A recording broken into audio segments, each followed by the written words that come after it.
To see one of these marathons in real life, I followed professional shearer Lauren Obstedal to Peters Ranch in Perkins County. For him, shearing is a business and a way to carry on a family legacy.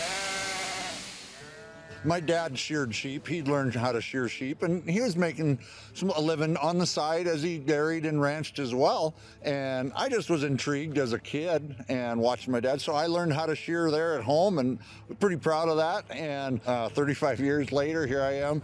I do this all across the area. I also do competitive shearing, which is a lot of fun. And, it's a competitive sport worldwide. I've been worldwide competitive, so it makes it a lot more fun, too.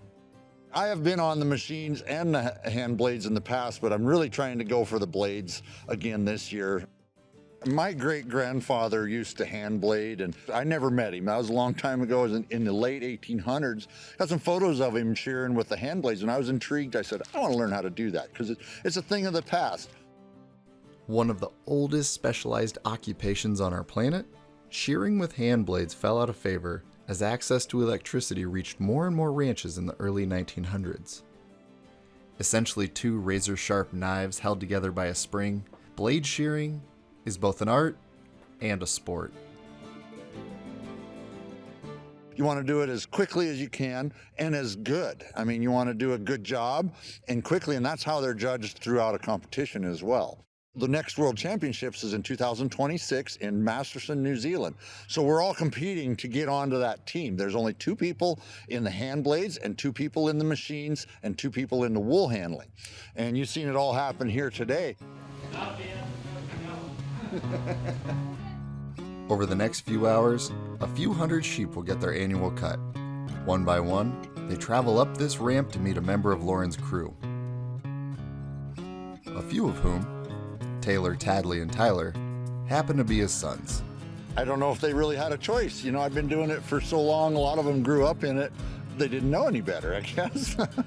But they enjoy it as well. I had 4 boys. 2 of them are shearing full time, and 3 of them know how to shear. It's a good living. I enjoy it. It's just a unique job that is there for them, and they were opportunity, I guess, for them.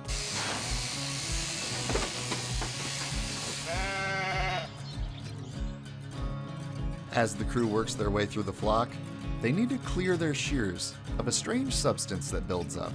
Lanolin is a natural byproduct in the wool. And, it does happen at times if a sheep get nicked or whatever, they heal so quickly because that natural lanolin in their wool. They do use that in hand lotion and things like that. Our hands in day-to-day, they're just soft with that lanolin. I mean, it's good, which is almost too good of a good thing. So it's a good property on the sheep if any accidents do happen. A lot of the uses for wool is, of course, clothing. Socks is a big one. And quality of wool is what makes the good feel of wool. It makes some really nice clothing. The lower quality might go into carpets and things like that. The number one use for wool is it's keeping sheep warm, of course. But, so there's a lot of uses for wool.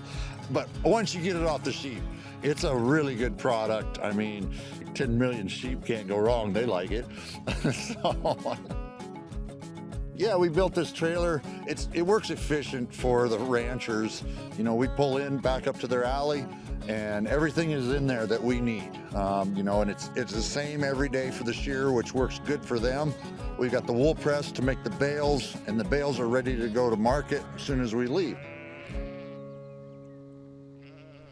While the crew loads the trailer and gets ready to move on to the next ranch, the freshly shorn sheep are put back to pasture.